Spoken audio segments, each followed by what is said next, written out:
So Yeah. welcome everybody to Ask an Angel. And today we are with Don Pare. And I'm so excited to talk with you because not only are we talking partnership and working with you guys on a lot of other different sides of business with OPN and the Supporters Fund, but today we actually get to learn a lot more about yourself and dive into the great things that make you great. So to start off, Don, thank you very much for joining us today. Well, I believe you. It really is an appreciation and an honor. The OPN organization came to my attention a while ago, and I think they're part of what I would call the nouveau ecosystem for properly introducing investors to opportunities. This is, I think, they're in a leadership position there for a number of reasons. One is, with their help, the investors can better pick who they want, who they're interested in. And that ability to create fit is what really creates a much better ecosystem. And then I think they're brilliant on the way they work with some of their venture players and how they help them get themselves organized, because that's often a challenge. In, you've got to stop throwing spaghetti at a wall, as I would say, right? JP, and you've got to start to say, well, let's get focused here and let's really put together my pitch so that it's going to not fall off the wall, but be well appreciated and eaten by the investors. Not to say that we're in the food business, but it's an analogy, right? I love it. It's a great analogy. And you're right. Things have to change and you have to look at things a little bit different, and someone else's lens usually helps lend that to a different view. And today we get to look in your lens to learn a little bit more about yourself. So maybe to start things off, Don, maybe you can share a little bit about your background, where you've come from, where you've been, and where you're going. And then one thing about you that nobody will know. Yeah, it's very interesting question, but often a boring answer. Suffice it to say that I enjoyed my roots of engineering to such an extent that I was really the top of the class, and I thought I had an engineering world ahead of me. There you go. You don't find people like me totally from an engineering background. But then I found myself working for Bell Northern Research on a presentation for Northern Telecom on a new switch. And they needed someone from the lab who was a techie who could speak English, so people can understand. So anyways, there was a little group in Bell Northern Research called the Industrial Design, and I said, I got to give a presentation. What the hell am I going to do? Because most of us at that time, and I date myself, use the old kind of flappy slides that you put on those overhead projector stuff that that black and white sort of thing with the cardboard around it. I forgot what those projectors were. They're so old. So they gave me two slide projectors. One was the images and one was the text, but inverted in white on a dark blue background. Well, this at that time had never been done. So I walked in to make my presentation and put up the two slide projectors and immediately just blew the buyer right off his chair. But the vice president of marketing was there from Northern. He said, where did you come from? Because I had all the technical answers. And when they asked, well, what does this mean for this? I had some sort of ability to do that. And that's the beginning of the change of my career, as I took on an MBA and started to work in marketing and worked myself through and actually became a salesman, ran R&D, ran finances and administration. In some great companies like Cognos, which sold to IBM for $5 billion. Some what I would call the Harvards of learning how to start a business, because Cognos, it was very small. In fact, it was called Quasar, and it was a little consulting shop. Wow, how far they went to that $5 billion portion. So started to learn there and started to enjoy running my own companies and seeing them succeed. Now let's go cut this timing down a little bit and just say that there's a few examples of where I began to work with new startup players and get them connected to some investors just by accident. And so I started to build on LinkedIn a record and an invitation, a connection for all these players that I had syndicated with to get investment. And then I took on a company here in Edmonton, which is where my parents went and why I came here. And that company was $800,000 in the hole, and they were going to flush it down the toilet. But I looked at it and I thought, first thing I said, the people are great. That's what you need, the people. Did they understand their market? Very, very well. That's the second thing. Do they have some clients? Validation? Yes. So they had the 3 tick-offs that you and I use, right? Do they have good people? Do they understand their market, their customer? So took them over, and you know what? In 18 months, they were sold for $75 million to the largest banking software company in the States, TSA Inc. Well, then I retired, or so I thought. Then I took on another company called Shanna Forms as chairman, and they were sold to FileNet. And I began to really like building superstars and, helping to do that. And then I started to invest, and I invested in a lot of these companies. They did very, very well. And some of them, I ran into one, which is a story that very few people know about. I was one of the larger investors in Cold FX. I mean, like $5 million, $10 million worth. And but I had a tumor the size of a kiwi that derailed me in 2008. And that's when they ran into their US distribution problems. So I've also seen the downside of things, especially when you're not able to get in there and cut your losses. So I've seen both sides, and the experience has helped me a lot in working with companies. And today I've done like 200 companies, and the things I'd love to do is get them a certificate that they're ready for investment, because most of these companies aren't. I have about 20,000 angels that I somehow ran into, and my team members as much yet again.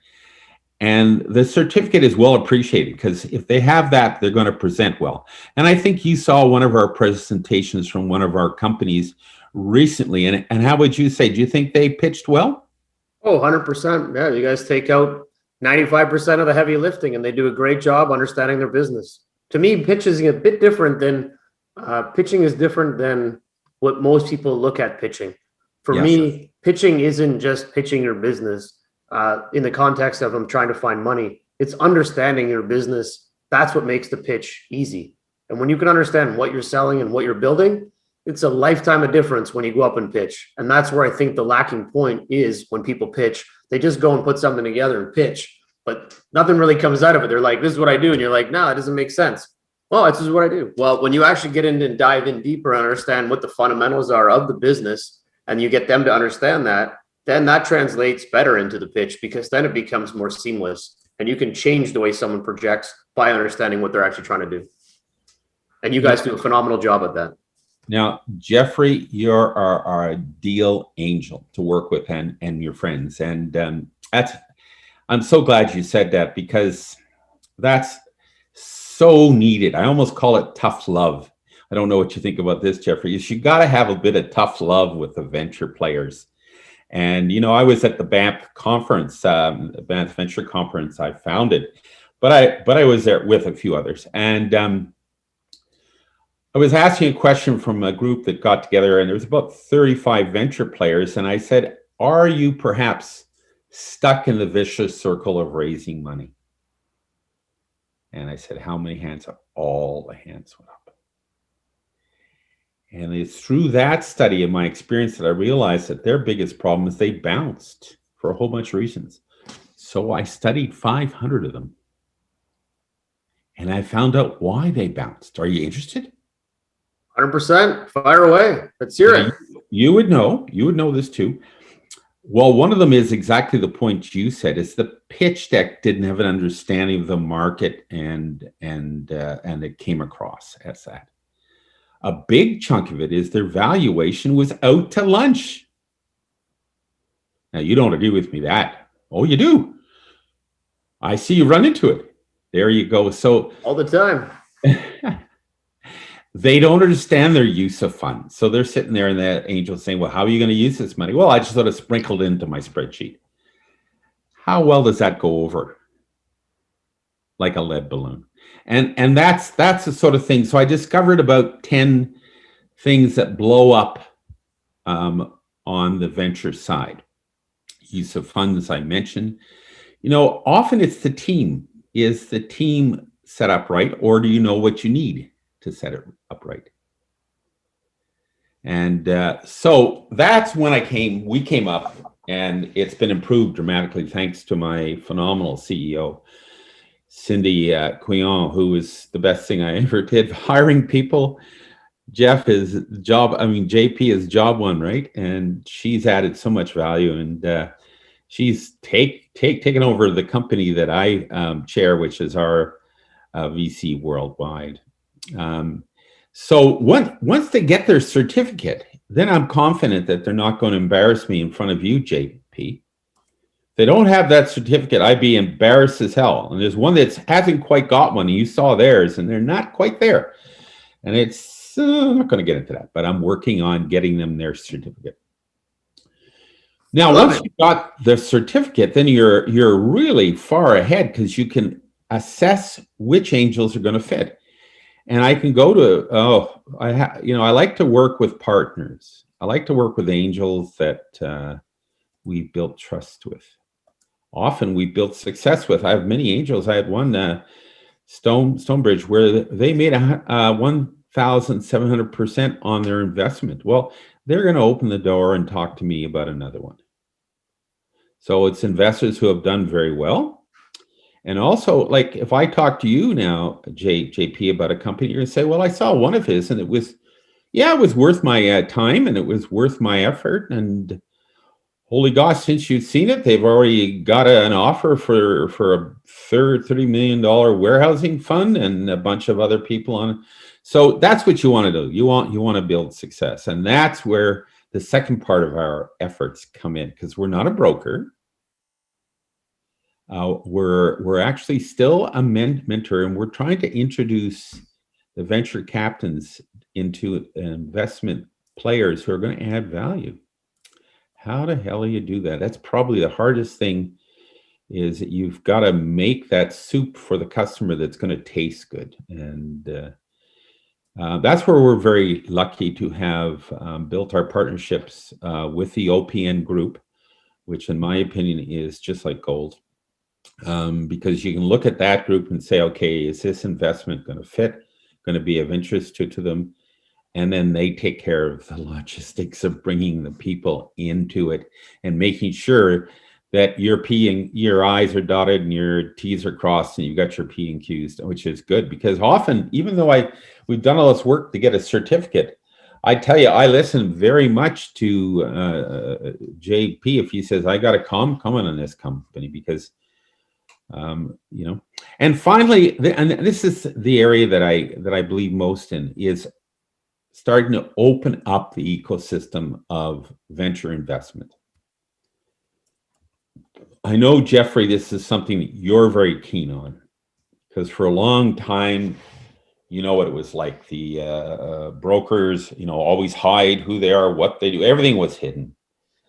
The finders, I'm not going to share anything with you. Still like that, but yes, yep. You've experienced that? Oh, it's still like that. Yeah. I don't know if that will change, but it's an interesting field. But I think when anything comes down to money, people are they want to be there after they've had a success to say, hey, look what I did, versus, hey, I've got this great opportunity. Why don't we do something great with it? It's a reverse side. And I don't know if that will ever change, but if the more open we are and the more ways that we partner and do things to open that market up, the more opportunities are going to come out to everybody. And I think that that's the key to all of it. So it takes time, but you just keep pushing forward. It's interesting how I start something and you finish it. It kind of means that we are a partner, and that is exactly it. When we have our partners, Cindy gets overwhelmed with how positive the groups we're speaking to now is. Hey, it's about time for this new way. It's the new way. Follow the new way, and the new way is open, helpful. Everybody benefits. We find a way. We do. You and I have found a way together. Yep. Yeah, it's customer centric. I think we were on the podcast today, and it was talked about, and it was how important is the customer, and the customer comes down to all the great things that you're doing to keep them tied in, because that customer makes 10 more customers. And if you can keep one happy, they're all going to fall in line, because they're all looking for the same type of attention, right? They want to get out of the stuffy shirt syndrome. And I think what I liked about your analogy of the food sticking and all these other things that we tie in, the one that always frustrated me was when I played hockey as a kid. They would always tell you, they come in the room and they'd say, there's a scout in the arena. Yeah. And I'd be like, who is it? And they wouldn't tell you. They're like, he's there. Okay, great. Well, I don't really care to play for someone that I can't see. So to me, in my head, I needed to see and I needed to touch, and I wanted to know who that person is, because if I'm going to go talk to them, I want to make sure I know who I'm talking to. But they never let you know. So it was always a mystery. And I found that that's how angel investing is, how VC investing is, that there's always this mystery. And I thought, why do we have to have a mystery when it comes to money? When it comes to something that's this important, I think we need to do something where it opens it up. And what I liked about what you guys do and what you're all about is that you're opening up that vehicle and you're allowing people to come in, collaborate, figure out what they've got. You've got this great test vehicle that really supports, hey, you know what? We've approved these guys. And hey, I've invested in a lot of companies. I've had a lot of success. We know what we're talking about. And then that mirrors up to the next stage, which is, if I get the right partners in, we're going to build this nice little platform that's going to just shine and help everybody jump into what we're doing and change the way they think about it. So I love it. Yeah, you're doing great things. Huge fan. What's interesting is my CEO, Cindy, is saying right now he's given a better description of what we do than our darn chairman, Don. But, look, I'm going on 70 this year. And I look at you and I hear what you're saying. I'm saying, that's the future. You are the future. Cindy's the future. You're the enlightened wave that's coming up with a better way of doing it that isn't laid back with greed, deceit, but it's pure. There's clean. I like it. Clean, And I'm saying that's what all I want to do now is support that. I started it, and when I started it, boy, the stories I could tell you. I was fired once for having too much integrity. It's an interesting way to be fired, but yeah. Working too hard and getting fired for it. Yeah, I can understand. And by the way, this was a company that I had delivered 13 quarters of 115% quota.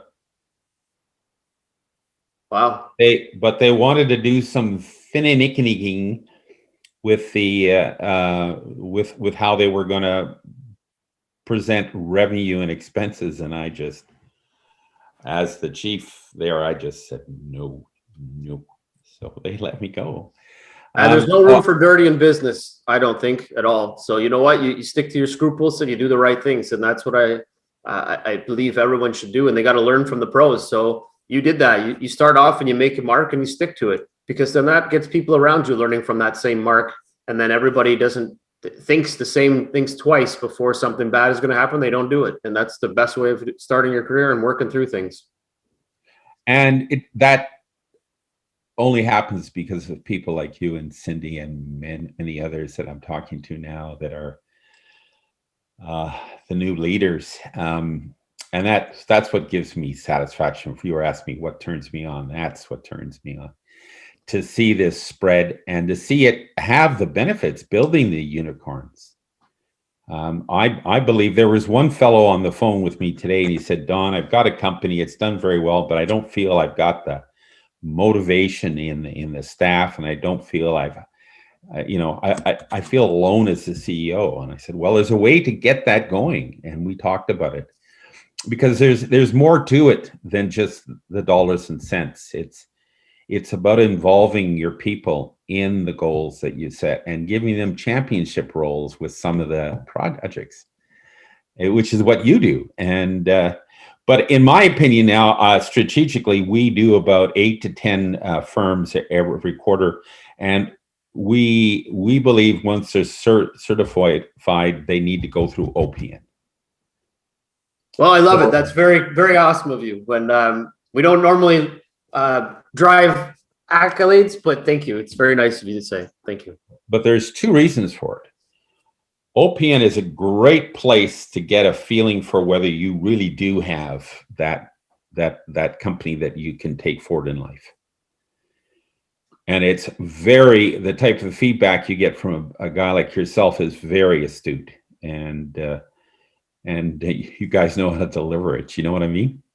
And the second part is when you're ready and you present to the group, all I'm hearing back from the team that I had is there's investors are following up. There's money being talked about. Even on the one that wasn't completely certified by us, but he's getting calls too. Well, I guess he's close enough. We got to work on some stuff, but and that's something. I have no ego. You know, I'm just so thrilled to see the expertise. My CEO, I don't even think that RVC Inc. would have left the Calgary area and gone into a worldwide platform without her. And she's added, it's great when you can have a group that adds so much value. She brought in this fellow by the name, I think you've met him, Sam Duncan. And Sam builds the best pitch deck in the world, you know. He worked with that one that you saw, our First Step, which is a company. First Step is actually changing the whole landscape of people being able to afford homes. That's the other thing is, which companies do I like to focus on? They have to have a social impact. I don't have to do them all. But a company like First Step, allowing people at your age to buy your home in Toronto with 1/3 the down payment and 2/3 the monthly cost. About time to disrupt, right? You deserve to have that as an option. That will be an option. What will that do? Oh, it'll be fantastic. Why hasn't it occurred? Well, I hate to say that. I know the reason. We actually talked to a bank about this thing, and they said, "Oh God, no, we don't want you. No, we don't want anything to do with this. We don't even want you out the door." Disruption, with the IBM mainframes and the PCs, right? So we look at society where we have a lot of restrictions now with COVID, but when you see us land on the moon, and not just North America, but other countries as well, it shows you we can do it. We have climate problems. We can build solutions to capture that carbon and get rid of it now. I've seen them. I've got a few in my repertoire, right? And that's the job you and I have. Oh, what a job of exciting deliveries. If we can bring these puppies out and start making a difference going forward, where a lot of the things that we're upset about that we built can be reversed. I love it. And Don, there's one thing that you talked about earlier on that I really think we want to dive in a bit more, because everybody has different ways on how they shape a business, and from a pitch to how they raise funds or how they run their service or their product. But there's one part that you touched on that I think is really important, and I think you've learned it through all the businesses that you've been part of, the ones that have sold. And the primary piece in all of them was team. How important is it to you when looking at a company and wanting to help them and help them grow? How important is that team make up the entirety of this business? Is it important? Is it number one, number two, number three thing on your list? How important does team really fit into what you're doing? Well, I know this isn't a surprise to you, Jeff, at all. Team is job one. It is the key. You're looking for an understanding of the market. You're looking for a chemistry between the team. You're looking for expertise and knowledge, experience. And you're also looking for that sense of je ne sais quoi, that the person is a leader, passionate. Often I love it when the CEO has some marketing or sales, chutzpah, as they say, and can deliver. And I like it when you've got complementing that person, others who have different dimensions of thinking and can add value. You know that we start our work with a fundable strategy in order to bring out all the necessary information so that an angel gets what they need, right? But when we go through that, we test. The team is the biggest thing we test. By the time we're finished with the fundable strategy, we know if we've got the team. In fact, often they may have added a couple of players peripheral to the company at the moment, a consultant or whatever, and then it becomes very clear when they volunteer for a major strategic initiative that they need to be part of the team. So sometimes the team actually gets built out, but it's job one, and it's job one for all the angels. If we haven't got a team that's got all that plus a morality factor that we like to look at, then it's a full stop. I mean, it's not something we're going to work through. Have we full stopped? Yes. Probably 5% of the deals we look at, we full stopped on that. Oh, maybe 10%. We just won't go ahead. The other thing we look for in the team that, what do you think I left out? In what sense? Oh, you mean if the team, the whole part of the team side? Yeah. Or do you mean all the other buckets you're looking into that make up the whole team and driving of this business? Well, yeah, you can look at it for me either way. But the CEO, whoever's running that company is at the top of that ship. So that's also important. But we can go into other things from finances, product. But if you got an A team and a B product, I'll invest any day. Okay, you said it. Let's face it, the other thing that is important to us, because we're at the beginning of heading towards certification, and that is, are they mentorable? You look at that before you take on a company. You're looking at the CEO and saying, is this guy going to listen to me? And is he going to? Now, you know that our first wave is 2 certificates. Do you know what they are? No, but you can certainly share them. I probably would butcher up the exact words, but fire away, please. The first certificate, which you and I are now co-looking at, is a certificate of valuation. And we look at all sorts of inputs to get that done. But often when I sit down with a firm, they don't know what they're worth. Often they can't defend what they're worth. I was in an investment meeting, and the person was asked by West Coast angels, who I've worked with a lot. This is the first time I'm getting to work with Toronto guys, and I love them. And one of the West Coast angels said, well, how much are you worth? He said, $8 million as a startup without any revenue. How? The guy, well, we just thought that's what we're worth. Do you think that deal went any further? Well, it may have, but it probably would have beat them up on the valuation to get it to where they felt it probably lived and should have been. You know what? They were so high in their mind, they didn't even bother to look. So you've got to get your act together there. And, we normally take the valuation that a company would give us, and then we do a public comparable to it. But then we look at fundamental factors, just like you do. And that's how we adjust it. And normally they understand it. Like if they don't have any validation, then it's not going to be the same as if they did. So they're thinking, oh, I want to value myself like so-and-so, but that person is sold, traction, validation.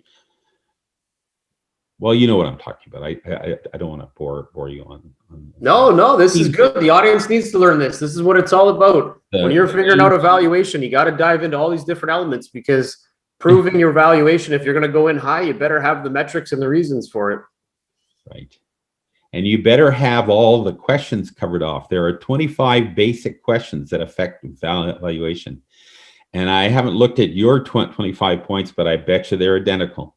And that's what you've got to do. So the other thing is, we'll, and I don't know what the timing in our interview is, I want to make sure I answer your questions, is, are they on top of their market?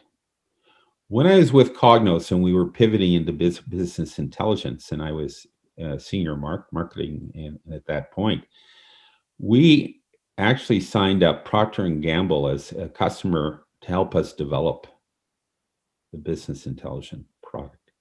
That's what I mean about understanding your market. I often get in front of ventures and have they spoken to their potential customer? No, we're afraid to do that. I said, no, you right at the start, you got to get in bed with one or two customers. And this concept of market awareness and knowledge and validation, Procter & Gamble became the first key success story.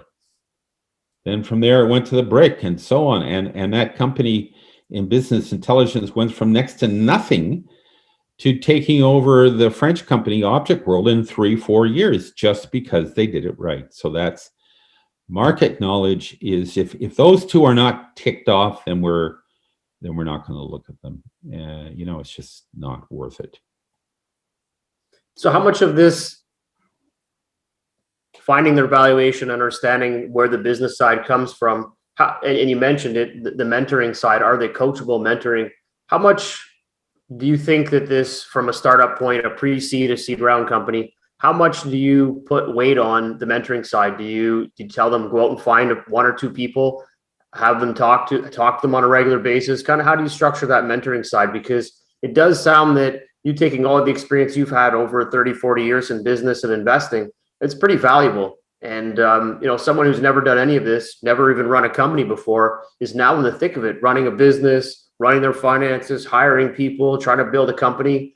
And working with someone like yourself is going to be of huge value, but your time is limited too. So is there any recommendations you would give to a startup and say, hey, you know what, right off the bat, go find someone in your space? What do you recommend? Well, I recommend 2 things. That the mentor you seek is someone who's hit a home run in your space. And I hate to say this, but there's a lot of academics and consultants I've come in behind trying to rescue a company from. One that just said, well, I want to build a Jack Welch's company, and how he organized it. And he had all these boxes they were to fill. And they filled the boxes and they spent all their money, but none of the boxes could help them. So I said, that's ridiculous. Come on now. We need to do this properly. So you need a mentor who's done it. What I'm talking about, a mentor who's done it, who started from scratch or very small, who's actually built a startup to a large success. So that is the first thing you've got to ask on your question. Prior to that, though, you ask the question, do they need a mentor? Without a mentor, you will fail 95% of the time. So, getting a mentor is penny wise and pound wise. It's a darn good step to take. Choosing a mentor is equally importantly, right? And the third point about a mentor is, does the mentor know how to mentor? Now, the reason I mention that is I'm doing a lot of mentoring of mentors. For example, I'm working with a few guys like yourself. I don't know if you know Mike Volker out in the West Coast, who runs Van Tech, who's a guy you got to know. He's as old as me. We were called as speakers to go out to Chile and tell them what the angel investment network's about and what the crowdfunding, which is another thing I give talks all over the world on. And crowdfunding, equity, it's coming. Whoo, it's going to be fun. And he and I had 2 talks to give that were separate. Sorry, we had 1 panel and I had 1 talk. Well, after we did the panel, I invited him to join me in my talk. And then they had arranged 3 other sessions for the 2 of us. They got up and clapped, standing ovations. So is your mentor someone who knows how to mentor? And that's a fundamental thing. Like you'd love to speak to Mike Volker because he could be a mentor of yours, and I can introduce you to. Mike has his own investment combination, a bit like OPM, but he's also got the Van Tech group, which is similar to OPN. I think they're still a little bit looking for for some of the things that you found. So there could be some good exchange there. So yes, Mike Volker out of Vancouver. Yes, Mike. Yep. I actually have reached out to him. We haven't connected yet, but I have reached out to him to see if I could connect with him. So I would love an intro because he did seem like a very interesting person. So Mike he's he's been a broader investor than I have. I tended to put a lot of money in smaller things. He's been a broader one. And he seeks, as a player, he asked me for mentorship in valuation. So, I'll often value some of the companies, and sometimes it's a different value than what the company's trying to push. He finds that very useful, as would you. You get an independent valuation separate from the angel and separate from the company that says, no, you're not worth 20 million, but you're worth 16. Yep. It makes a big difference in a deal, especially if you're the one running and leading the deal. Yeah, exactly. And he's sitting there trying to do what you're doing, and he's saying these guys are too high, and you can't find a way to get them down a bit. You asked me the best question anyone ever asked me a while ago of, does the valuation is your valuation process accepted by the venture player? And I said, yeah, it took us a long time to find one that could work. And it's an interesting angle on using some of the Burkus stuff that's out there, but kind of reverse engineering it in. It's fun.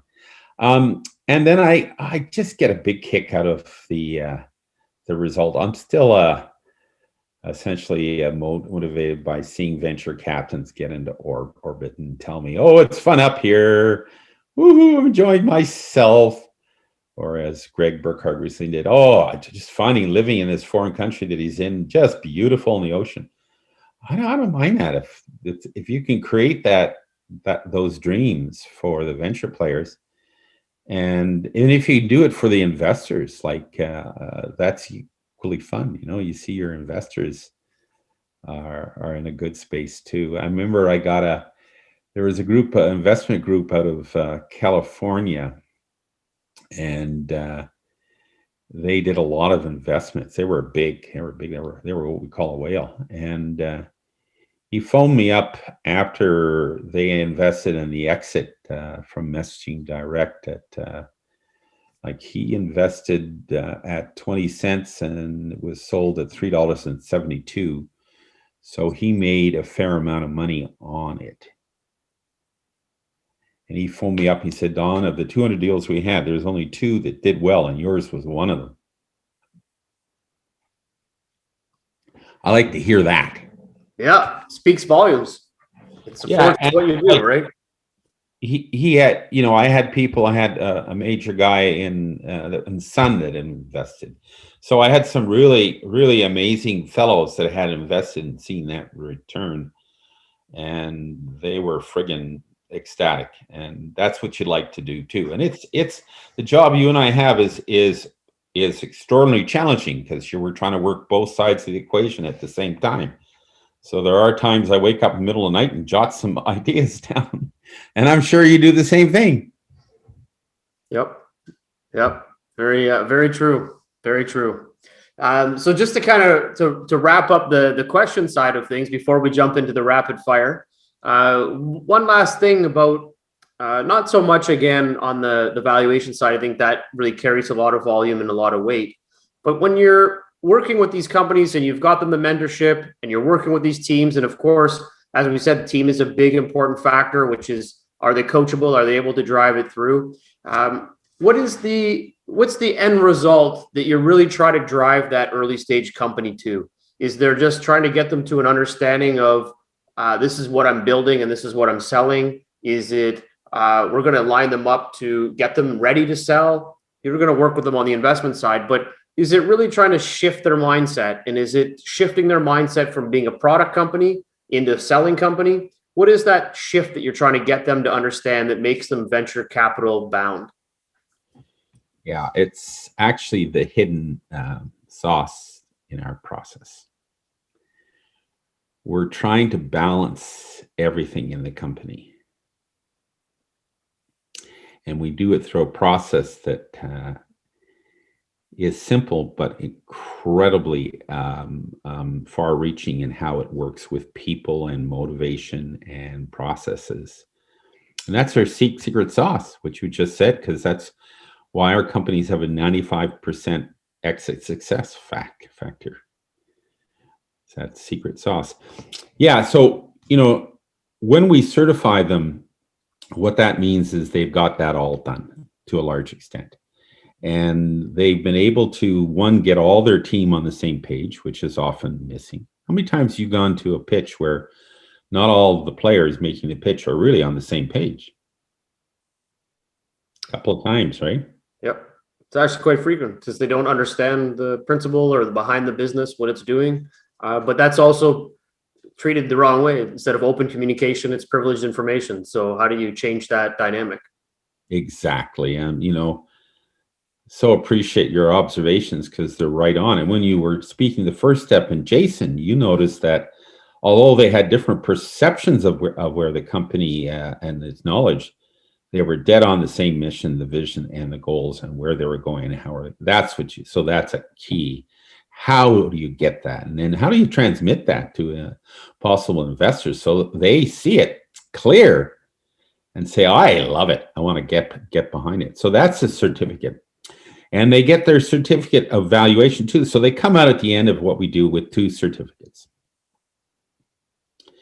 and then they go into the art part of our process, which is about practicing.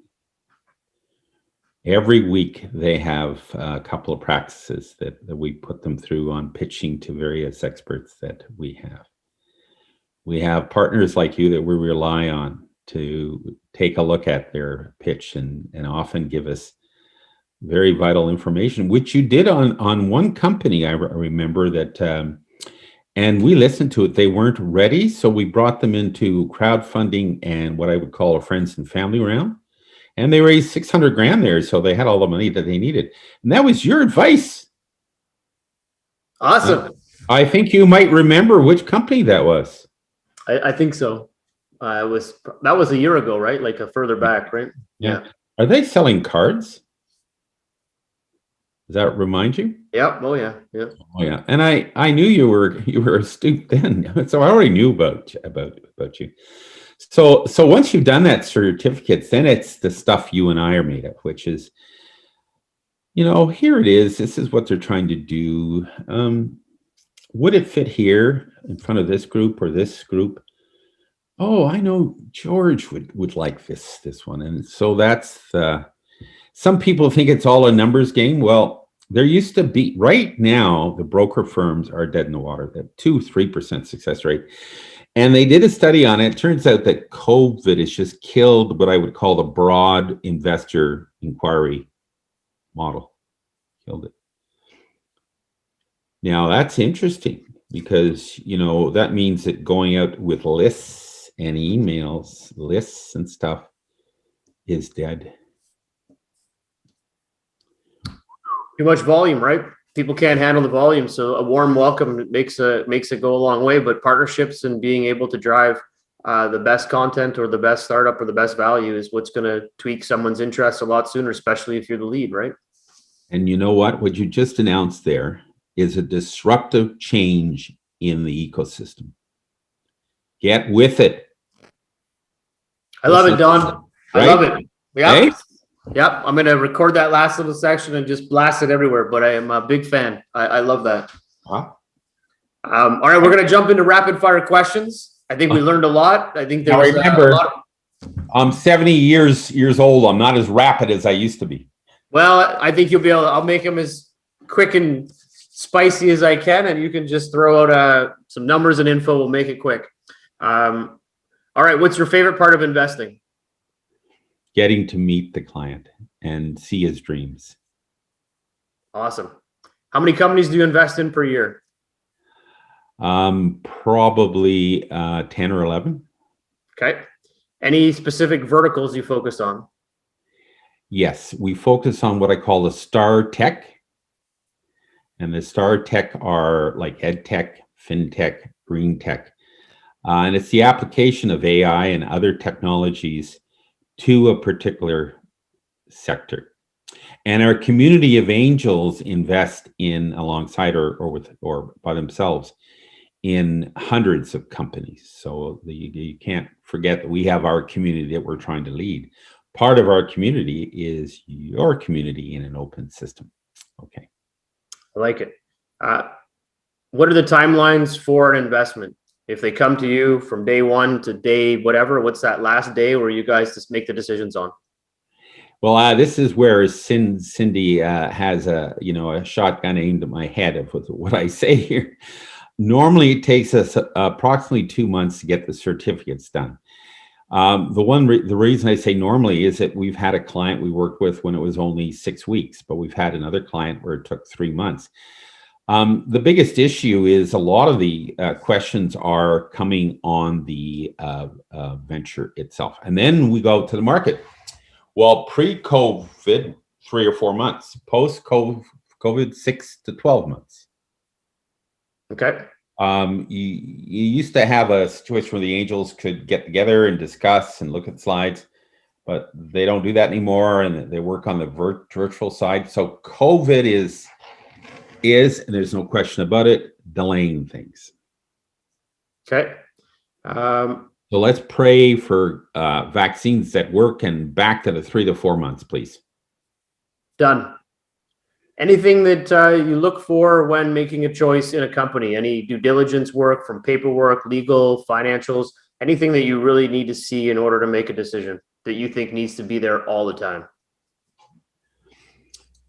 Yeah, the person has to be honest. Once that's it. Everything else pops out. Yeah, you can't, you don't have to debate that one. I'm all for it. Yep, exactly. All right. Do you lead rounds? Yes. Yeah. Okay. We're leading the investment on a few companies. We're not a fund, so we're not really, we're a community of investors, but as the mentors will take them forth and get the players in to invest, like on First Step, which is a beautiful disruptive firm, and will bring houses to people that deserve it, is a company that we're leading the investment round in. And the good news is I think we've got a letter of intent for their warehousing facility, which is the 30 million. And we've got a few people on board for the equity. So we're actually sending notes out saying you got to the end of February if you want to get in on this, because this is a unicorn return rate that I've got planned here. So don't get many of those. I love it. Any preferred terms? Like, do you care if it's convertible notes, pref shares, safes? Well, it's a good way to answer that question is we look at all the source of investments that could come into a company. So some companies, it's different. And as far as the way the investment's done, convertible notes and safe, all of these things are equally valid depending on what the investor feels good with. Because our valuation methodology is so well accepted by 80% of the angels in the States, and gradually being learned in our Canadian counterparts now, we can do a price round. Now, price rounds, if they're legitimate, is where angels are more comfortable with now, because they've been burnt with safe and convertible notes very badly. And because the very nature of doing them leads the company to some behavior problems that you don't want. So just a sec there.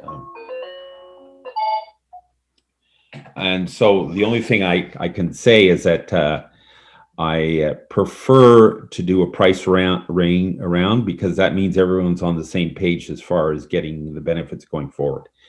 If you start to do something on the side, then you start to get another group that's looking at shorter term this or that, and it starts to conflict with the company, and then they don't work out as well. Like if you look at the success rate for my model is about 95%, where the safe model is less than 11%. So, people run into problems with the safe and how it's organized, right? So. No, that makes sense. And I wholeheartedly agree with that. Do you take board seats? Yeah, I'm often asked to take on the chairman of the board because when they bring on investors, they want to set up a governance and a fiduciary management structure that's right on. And I've sat on so many boards, I'm able to come in and get that done. Plus, as a board chair, I can help the board be effective. Like the board has to deal with strategic components of the company. So I end up helping the CEO task the board to do work for the CEO. And CEO is a big job. It's 200% of their time, 100% on trying to keep the company going the right way. The other 100% is making sure there's enough money in the bank and in the future. And you know that. Yep. And having a chairman who can work with you on that, you talk to Cindy. She really likes it. No, it makes a difference. It does help drive the business for sure. I love it. Okay, the last question before we get into some quick personal questions. We're almost done. Just one story that we're looking for is I like to hear that story where you've got a startup that maybe was going through some pivot issues, had some problems, and she was able just to turn the business around, and now it's a hockey stick, and they're growing like crazy. Do you have any kind of war stories of the one that comes to mind that you really couldn't believe they were able to turn it around and they just did a phenomenal job making it happen, and you've been highly impressed by the team and the founders? You mean when I was external or when I was in the company itself? Either one, anytime. Just anything that's happened that really came to mind that really will help startups realize what it takes to be an entrepreneur and the grit that goes into the whole thing. Yeah. And sometimes it can be a fail. It doesn't have to be a glorified story. It could be one that they just didn't work out, but they learned a lot and they went on and created a second company that's been even better. Who knows? Just some sort of story that gives you a real pleasure to be that you were part of. Well, here's one story. I'm sure I've got three or four more. About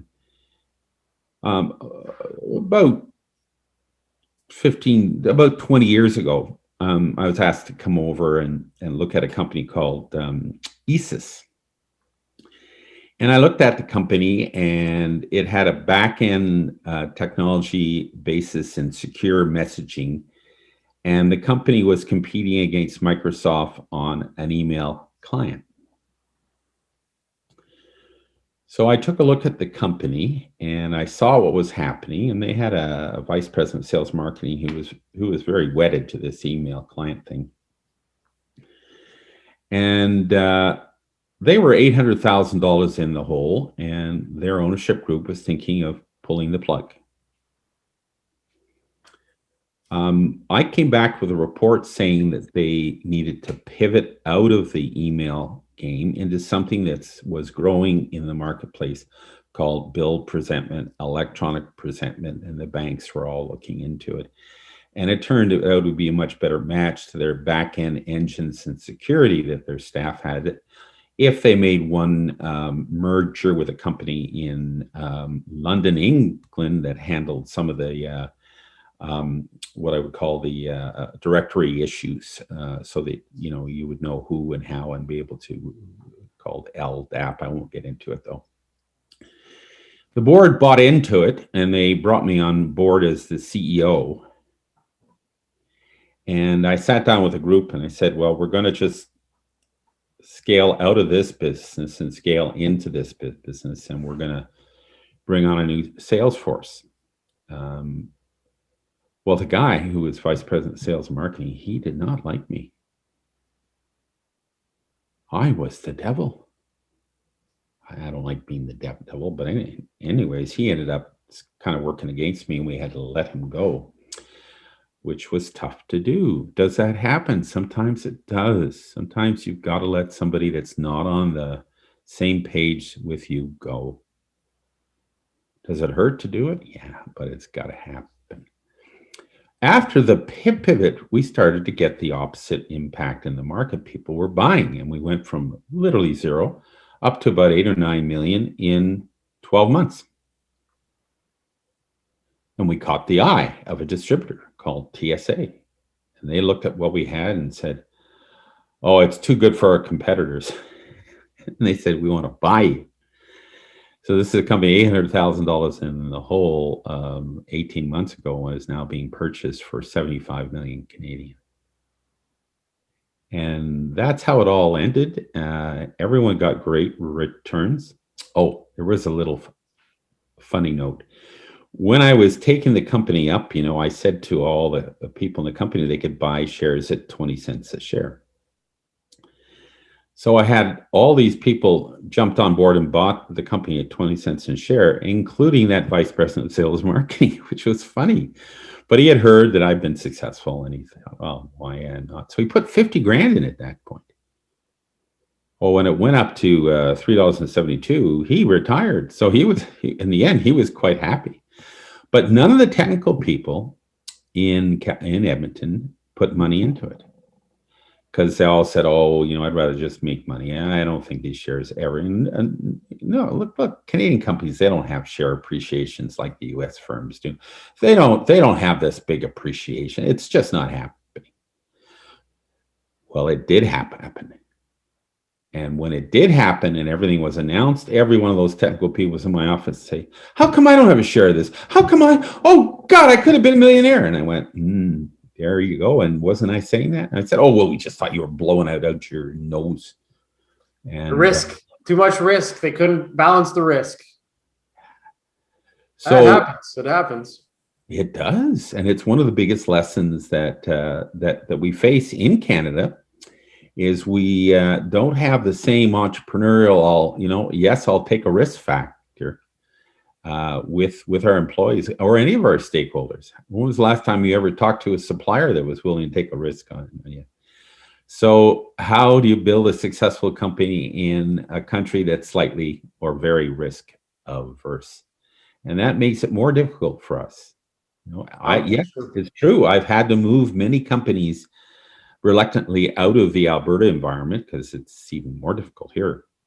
And they've flourished in California and places in the States. So what can we do to reverse that? Well, we just got to talk more about your success stories, JP, get the guys on. "Oh, I made a ton of money here. Gosh, what are you doing sitting there at a 0.1% return? Come on, join us here. Go to the moon, land on Mars." You're right. It's the U.S. brings a lot of capitalistic mentality, and when it comes down to money, if you're not following it, then it becomes a lot harder for business to grow and for yourself to grow, and that becomes risk. And you got to evaluate risk and reward. And we know the risk side because we work in early stage pre-seed and seed round companies, and there's a lot of risk there. But at the end of the day, it's you balance out the risk and reward. So it's always worth it in the end, especially when you're doing it as a way to give back and help a community grow versus just looking at it from a money and financial aspect of it. So amazing. But just before we jump into we finish up, I want to ask 3 personal questions. And then we're good. So question number 1, what is your favorite sports team? I'd have to say the Montreal Canadiens, but I'm so close to saying the Edmonton Oilers too. I mean, those two I love.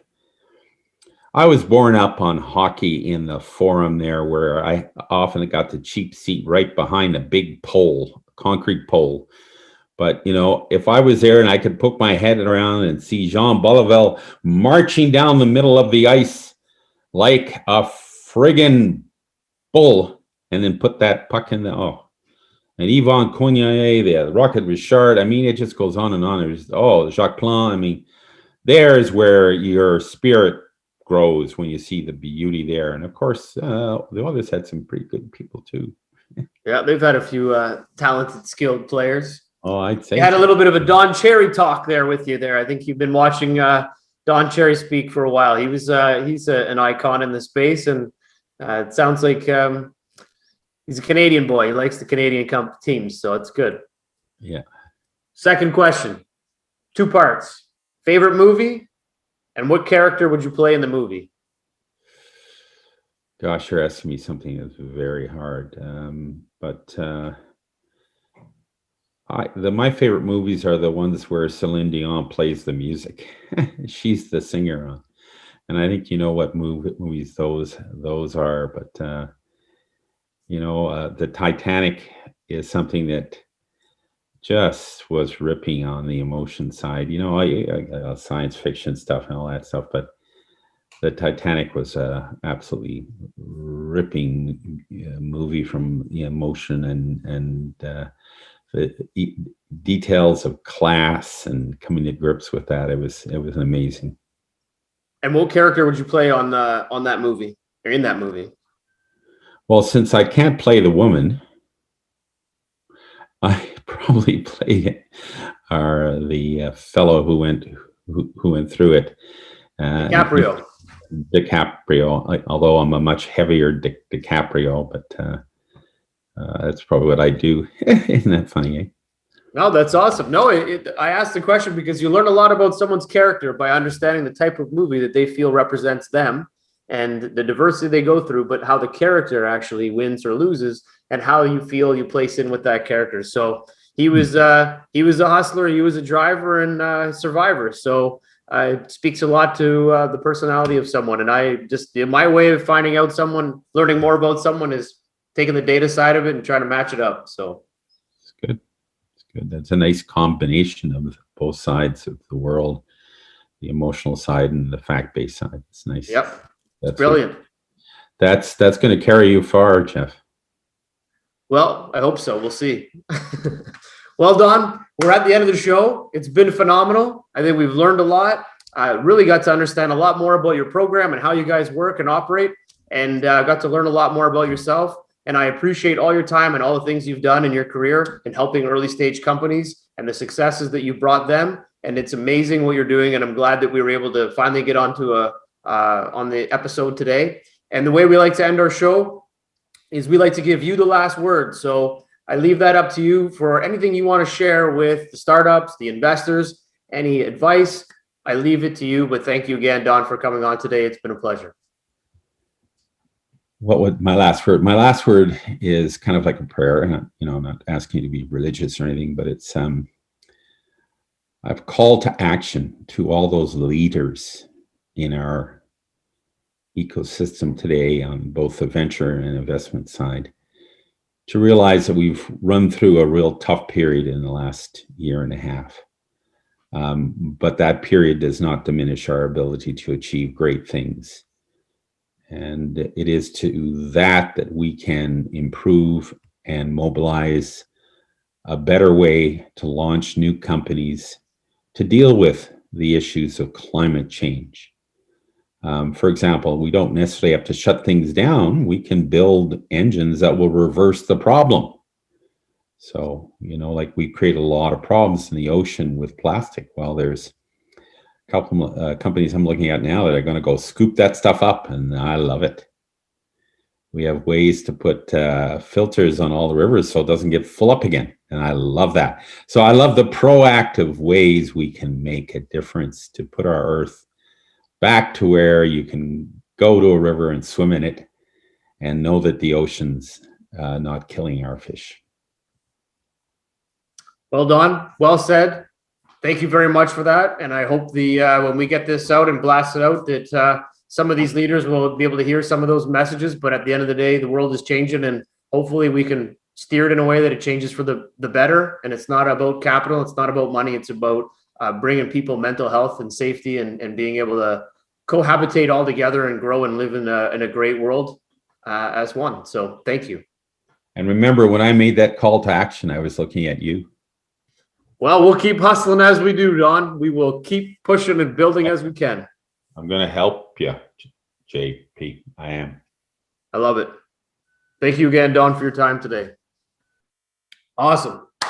Amazing conversation with a pioneer in investing, building companies, building a new company that focuses on changing the way things work. Phenomenal. Love it. Being able to sell a company, take something from bankruptcy, raise funds, and then build a program around just how you can evaluate your company and get people interested in it.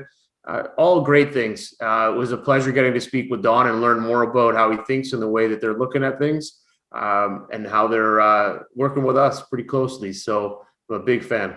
Thank you, Don, and everybody have a fantastic day. And I think there was one thing that I wanted to bring up, and that was find a mentor, work with the mentors, learn from the mentors. They're going to help you succeed.